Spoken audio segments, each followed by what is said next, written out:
महाराष्ट्रातील सर्व शेतकरी बांधवांना नमस्कार। माझं नाव यशवंत जगदाळे। मी कृषी विज्ञान केंद्र बारामती या ठिकाणी विषय विशेषज्ञ उद्यान या पदावर कार्यरत आहे। सध्या आपण जो भारतातला पहिला इंडोडस प्रकल्प आहे भाजीपाला गुणवत्ता केंद्र बारामती त्या ठिकाणी उभा आहोत। त्या ठिकाणी आपण बघतो की हायटेक रोपवाटिका आहे। त्या ठिकाणी आपण उच्च दर्जाची आणि कीड व रोग विरहित भाजीपाला पिकांची रोपं तयार करतोय। आणि आजचा जो प्रोग्राम घेण्याचा उद्देश आहे की आपण आता भाजीपाला लागवड शेतकरी बांधव तयारी करतायत। पाऊस बऱ्याच ठिकाणी झालेला आहे, काही ठिकाणी कमी, काही ठिकाणी जास्त झालाय। भाजीपाला लागवड करताना खरीप हंगामामध्ये विशेषतः आपण काय काय काळजी घेतली पाहिजे याबद्दल आपण माहिती जाणून घेणार आहोत। तर सुरुवातीला भाजीपाला लागवड करताना आता ज्या ठिकाणी पाऊस जास्त झालेला आहे त्या ठिकाणी वापसा अवस्था येणे आपण शेतकरी बांधवांनी वाट पाहिली पाहिजे। वापसा अवस्था आल्यानंतर त्या ठिकाणी तुम्ही कोणतं पीक निवडले त्यानुसार तुम्ही जमिनीची तयारी सरीवार असेल तर सरीवार पद्धतीने आणि गादी वाफा पद्धत असेल तर गादी वाफा पद्धत। म्हणजे थोडक्यात जर आता खरीप हंगामामध्ये आपण जो भाजीपाला आपण लावणार आहे त्यामध्ये जास्त करून आता टोमॅटो लावला जातो, मिरची लावली जाते, नंतर भेंडी लावली जाते, गवार लावली जाते। विविध प्रकारचा भाजीपाला आपण या खरीप हंगामामध्ये लावतो। तर सुरुवातीला आपला आता मातीची तयारी झाली तर आम्ही शक्यतो शिफारस काय करतो, ज्या ठिकाणी जास्त पाऊस पडतोय त्या ठिकाणी गादी वाफे करूनच त्यावर मल्चिंग करून त्यावर आपले जे काय पीक निवडले त्याची तुम्ही लागवड करणं गरजेचं आहे। आता जमिनीची तयारी झाली, पुढचा मुद्दा असतो की आपण रोपांची निवड किंवा वाणांची निवड। शक्यतो वाणांची निवड करताना रोग प्रतिकारक्षम आणि जास्त उत्पादन देणारे वाण आपण निवडले पाहिजेत। बरेचसे वाण कृषी विद्यापीठाने शिफारस केले आहेत, काही काही आपल्याला खाजगी कंपन्या सुद्धा वाणे आपल्याला उपलब्ध करून देतात। तर त्या पद्धतीने आपण वाणांची निवड, ज्या वाण आपल्याला जास्त उत्पादन देईल अशा पद्धतीने आपण वाणांची निवड केली पाहिजे। आता वाणाची निवड आपली फायनल झाली, पुढचा टप्पा असतो की आपण त्याचं रोप कुठून आणायचं।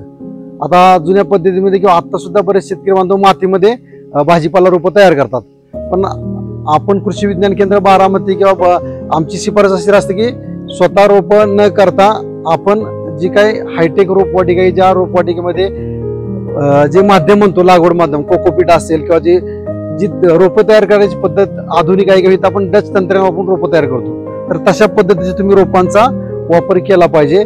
मातीमध्ये काय होतं, मातीमध्ये आपण रोपं तयार केली तिथंच बऱ्याचशा बुरशीजन्य रोगाचा प्रादुर्भाव होतो आणि नंतर तिथं लक्षात येत नाही, तिथं थ्रिप्स येतो, व्हायरस आपल्याला बऱ्याचशा छोट्या रोपावर येतो, पण ती रोप आपण मुख्य पुनर्लागवड केलं तर मुख्य शेतामध्ये आपल्याला अडचण जाणवते। त्यासाठी आपण चांगल्या नर्सरीमधून कृषी विज्ञान केंद्र बारामती जी काही आपली रोपवाटिका आपण सध्या जिथं उभं राहिलोय तिथे सुद्धा आपण विविध प्रकारची रोपं चांगल्या पद्धतीचं माध्यम वापरून चांगल्या पद्धतीने रोपं तयार करतो।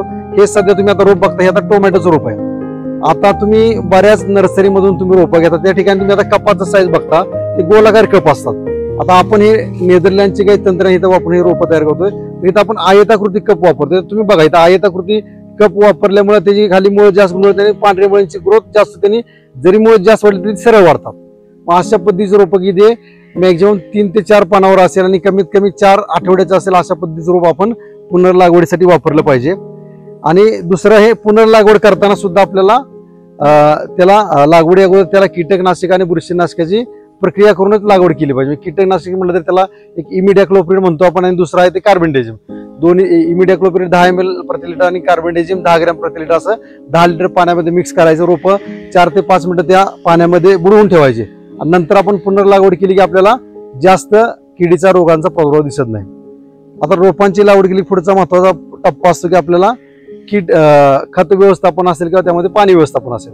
शक्यतो आता पाणी व्यवस्थापन करताना आपण ठिबक सिंचनानेच करा असं आपण त्यांना शिफारस करतो, कारण ठिबक सिंचनाने जे काही आपण पाण्यात विरघळणारी खतं आहेत म्हणजे झाडाला खताचं व्यवस्थापन व्यवस्थित करता येतं। सुरुवातीला तर आमचं म्हणणं असं असतं की शेतकऱ्यांनी रासायनिक खत कमीत कमी वापरलं पाहिजे, म्हणजे 40 ते 50% वापरलं पाहिजे आणि राहिलेला 50% किंवा 60% जो डोस म्हणतो आपण, म्हणजे 40% रासायनिक खत 60% जैविक खत, असं दोन्हीचं एकात्मिक अन्नद्रव्य व्यवस्थापन शेतकरी बांधवांनी केलं तर नक्कीच त्यांचा उत्पादन खर्च कमी असणार आणि उत्पन्न जास्त मिळणार आहे। मग त्यासाठी आपल्याला कृषी विज्ञान केंद्र बारामतीमध्ये जे काही जैविक खतं लागतात कोणत्याही खरीप हंगामातील भाजीपाला लागवडीसाठी, तर त्यासाठी आपण ती जैविक खतं उपलब्ध करून देतोय। ग्रॅन्युलर फॉर्म मध्ये आहे, पावडर फॉर्म मध्ये सुद्धा आहेत आणि लिक्विड फॉर्म मध्ये आहेत। पावडर फॉर्म मध्ये असेल तर आम्ही काय सांगतो, ॲझोटोबॅक्टर असेल, फॉस्फोरस बॅक्टेरिया असेल किंवा पोटॅश मोबिलायझिंग बॅक्टेरिया म्हणजे NPK जीवाणू म्हणतो। पावडर फॉर्म मध्ये असेल तर एकरी 4 किलो सांगतो आपण। आता बरेचसे शेतकऱ्यांच्या शेतावर त्यांनी ठिबक सिंचन पद्धत केली आहे, तर त्या ठिकाणी त्यांना एकरी 2 लिटर महिन्यातून एकदा किंवा त्या पिकाचे आपण वेगवेगळे स्टेजेस केलेले आहेत। क्रिटिकल ग्रोथ स्टेज की त्या स्टेजला ते खत असेल ते गेलंच पाहिजे। म्हणजे सुरुवातीला पुनर्लागवडीच्या वेळेस, नंतर शाखीय वाढीच्या वेळेस, नंतर फुलं धरण्याच्या वेळेस, नंतर फुल धरण्याचं फळ धारणेत रूपांतर होण्याच्या वेळेस, अशा वेगवेगळ्या स्टेजेसमध्ये आपण वेगळ्या खतांची शिफारस करतो आणि त्याच्याचबरोबर ज्या शेतकरी बांधवांना रासायनिक खतं द्यायची गरज पडत आहे तर त्यासाठी सुद्धा आपण वेगवेगळी काही पाण्यात वेगवेगळी खतं आहेत. उदाहरणार्थ 19-19-19, 13-0-45, 0-0-50 अशी विविध जी खतं NPK त्या स्टेजनुसार आपण त्यांना ते त्या पिकाला देण्याची शिफारस करतो. आता हे झालं आपलं रोप तयार करतो ते जे आपण शेतामध्ये लागवड त्या पिकाविषयी. आता बरीचशी पिकं आपण डायरेक्ट बियांची लागवड करतो, तिथे रोपांची गरज नसते. उदाहरणार्थ जसं भेंडी असेल किंवा गवार असेल किंवा वेलवर्गीय भाजीपाला असेल, कारले असेल, बऱ्याच ठिकाणी आपण डायरेक्ट बी त्या शेतामध्ये लावतो. तर अशा पद्धतीने जर बी डायरेक्ट लावायचं असेल तर त्या ठिकाणी आपल्याला बीज प्रक्रिया करणं गरजेचं आहे. बीज प्रक्रियासाठी आता आपण ट्रायकोडर्मा म्हणतो कृषी विज्ञान केंद्रामध्ये, तर ते 5 ग्रॅम प्रति लिटर पाण्यामध्ये मिक्स करायचे, ट्रीटमेंट करायची, ते बीज प्रक्रियासाठी वापरायचे. किंवा दुसरं आहे जर रासायनिक बुरशीनाशकं वापरायची तर थायरम असेल, कॅप्टन असेल किंवा कार्बेंडेझिम असेल तर ते साधारणतः 3 ग्रॅम प्रति लिटर पाण्यामध्ये टाकायचे, त्यामध्ये बीज प्रक्रिया करायची आणि त्या बियाण्याची लागवड करायची. तर तशा पद्धतीने ती लागवड आपण आता पावसाळ्यामध्ये आपण सपाट वापर शक्यतो करत नाहीत, कारण तिथं पाणी जास्त साठलं तर तिथं बुरशीजन्य रोग येणार आणि तिथून आपल्या पिकाचं नुकसान होणार. तर आपण पावसाळ्यामध्ये सरीवर्मावर लागवड करा एक तर सांगतो, नाहीतर गादी वाफेवर लागवड करा.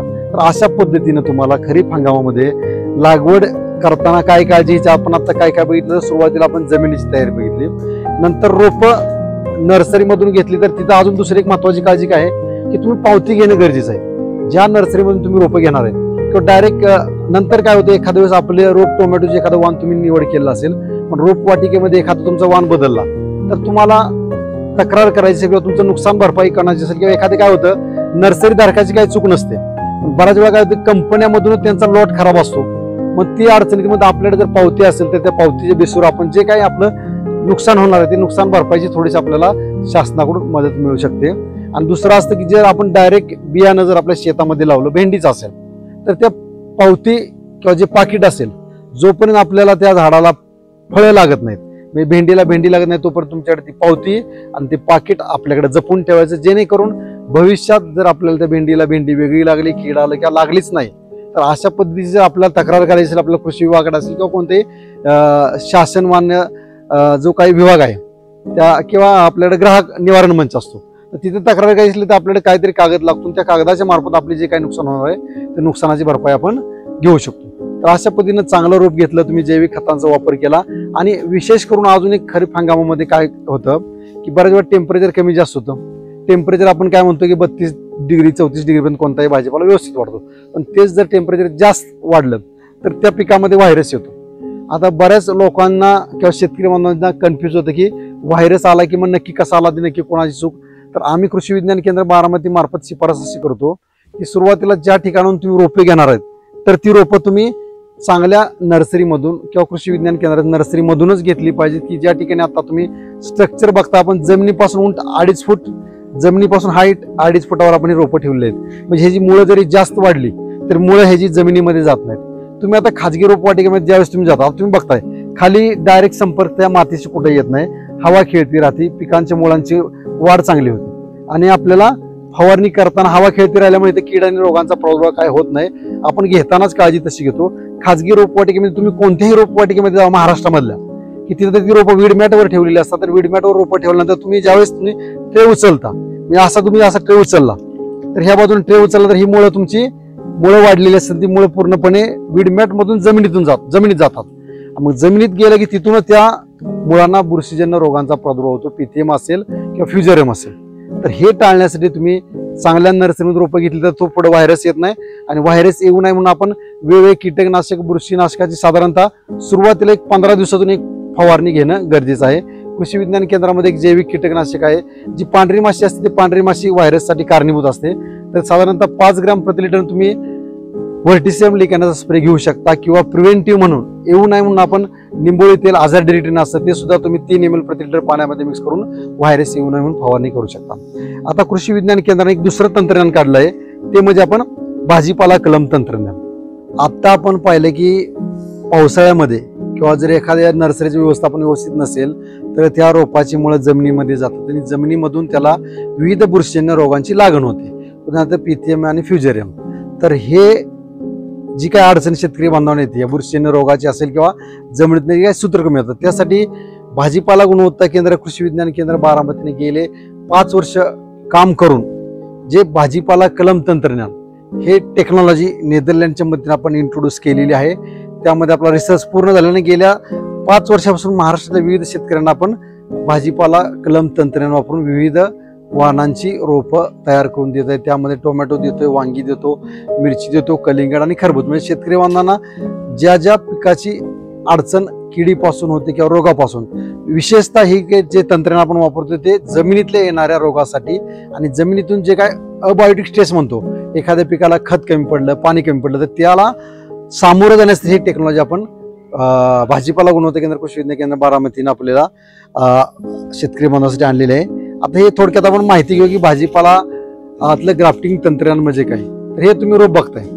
आता इथं तुम्हाला समोर क्लिप दिसते. क्लिपच्या खाली आपल्याला खाली इथं जो वाण दिसतो तो गावठी वाण किंवा जंगली वाण आहे. हे क्लिपच्या खाली मी परत क्लिप लावतो आणि हे खाली आपल्याला जंगली वाणावर तुम्ही बघा, त्याची पांढरी मुळांची वाढ जास्त होते. आणि शेतकरी बांधवांना जो काय वर सायन म्हणतो की जे शेतकरी बांधवांना टोमॅटोचं आता मार्केटमध्ये 62-42 चालले किंवा कोणतीही कंपनीचं जे हायब्रिड वाणाचं आपण गावठी वाणावर कलम करतो. हे कलमाचा जोड तुम्हाला दिसतो बघा. इथं आपण कलम करून इथं आपण लावले ना. आपण जे सध्या आता उभं राहिलो ते ग्राफ्टिंग चेंबरच आहे आपला भाजीपाला गुणवत्ता केंद्र KVK बारामतीचा. आता तुम्ही म्हणणार हे करण्याचा उद्देश काय, डायरेक्ट बी लावायचं, रोप तयार करायचं, हे जे थोडासा खर्च जास्त आहे. तर हे करण्याचा उद्देश की आता हे रोप जर तुम्ही तुमच्या जमिनीमध्ये नेऊन लावलं तर त्या ठिकाणी जमिनीतले येणारे रोग 0% येतात. क्वचित आला तर 1% येतो. आमच्या अनुभवानुसार, शेतकरीच्या अनुभवानुसार 0% येतात. त्यामध्ये पिथियम येत नाही, फ्युजेरियम येत नाही किंवा निमॅटोड जो म्हणतो आपण सूत्रकृमी, तो सुद्धा यामध्ये येत नाही. पिकाचा कालावधी आमच्या अनुभवानुसार कमीत कमी 2 महिन्यांनी वाढतो आणि पिकाचं उत्पादन तुमचं कमीत कमी 35% आणि जास्तीत जास्त 40% वाढतं. म्हणजे हे 3 फायदे आपण भाजीपाला गुणवत्ता केंद्रामार्फत हे जे काही कलम तंत्रज्ञान आहे, कलम तंत्रज्ञानाच्या मार्फत शेतकरी बांधवांना देतोय. आणि विशेषतः करून अजून एक असतं की आपल्याला शेतकरी बांधवांना कोणताही भाजीपाला केला की बऱ्याच वेळा काय होतं की त्यांना रेट भेटत नाही. तर रेट भेटत नाही तर आपण थोडासा शेतकरी बांधवांना मार्केटचा अभ्यास करायला सांगतो की आपल्याकडे सुद्धा थोडासा मार्केटचा अभ्यास आहे, बाजारपेठेचा अभ्यास आहे, कोणतं भाजीपाला पीक कधी लावलं पाहिजे किंवा त्याचा दर कधी भेटतो. आणि आता सध्या बरेचसे शेतकऱ्यांना वाटतं की स्वतःला भाजीपाला निर्यात करायचंय. भेंडी असेल, मिरची असेल किंवा काकडी सुद्धा आपल्या खरीप हंगामामध्ये लावली जाते. तर भाजीपाला लागवड करण्यापासून भाजीपाला निर्यातीपर्यंतची पूर्ण माहिती, म्हणजे एखाद्याला एक्सपोर्टचं सर्टिफिकेट काढायचं, आपल्याचं पॅक हाऊस करायचे, काय काय जे काही विविध टप्पे आहेत ते विविध प्रशिक्षण सुद्धा सध्या आता कृषी विज्ञान केंद्र बारामतीमध्ये चालू आहेत. ज्या शेतकरी बांधवांना याविषयी अधिकची माहिती पाहिजे त्यांनी खाली माझा नंबर दिलेला आहे, त्या नंबरवर तुम्ही संपर्क करावा. धन्यवाद.